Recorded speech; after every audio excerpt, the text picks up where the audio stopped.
Tol, Oh. may love na ba kayo? Oo naman, bakit ba? Nami sa mga babaeng nakausap niyo na ako kaya na-meet nyo.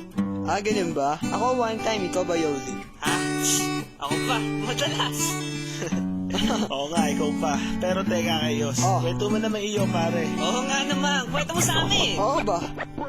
Ang hirap talaga naman maging waiter, pero okay lang. Andyan naman ang aking customer, I mean ang girl na nasa aking utak. Pag andyan na siya, lagi na lang ako tinutobak. Sa gate pa lang, agad na akong mag-serve. Kasi nanggigigil na ang aking mga nerve. Di ko makontrol, di ko mapigil. Halos tubuan na nga ako dito ng pangil. And then one time siya'y aking kinausap.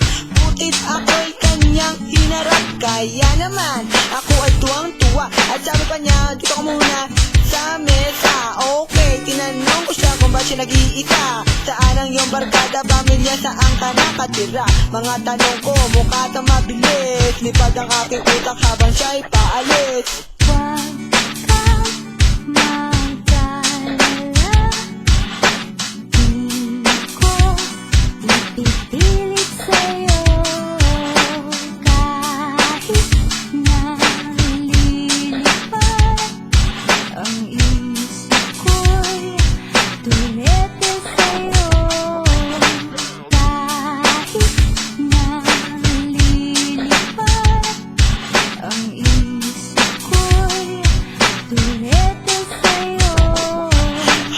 Naglalakad ako sa New York City. I meet this pretty lady, pangalan niya ay Candy. Siya girling girly, dahil pare sobra ang sexy. Di matitigilan pagtingin sa kanyang body. Ika'y matatameme at wala kang masasabi. Kaya naman ako sa kanya ay naturete. First time ko yata may love sa katulad niyang babae. Araw-araw sa kanya visit kung magiging kami. I'll be her pop daddy. Siya naman ang aking baby. Kami ay magsasama, tigod ay magkatabi. Pero sana nga lahat na to ay mangyari dahil siya lamang nasa isip. Kapag gabi kontrola ba ang hanap na? Well, nasa akin yan, kanyang maaasahan. Kung ako'y paniniwalaan, ngunit wala ng oras para sabihin sa kanya. Yung pala ang last day, papunta sa India.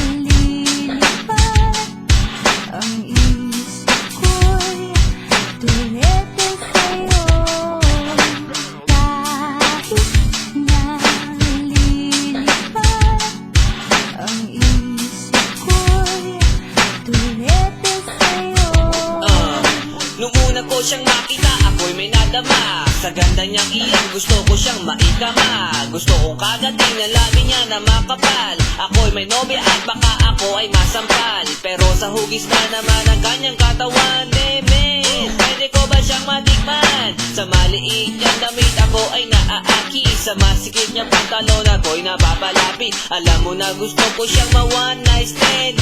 Kung payag ka, di sige, shake my hand. Agad ko siyang dinala sa aming kasa. Pagdating namin doon, sige agad sa kama. Kaso nga lang ako'y nalugod sa kanya sinabi. Siya'y aalis, kaya naman ako'y napaigbe. Pero okay lang, sulat mo ang aking number. Di ko siya malilimutan dahil I enjoy her.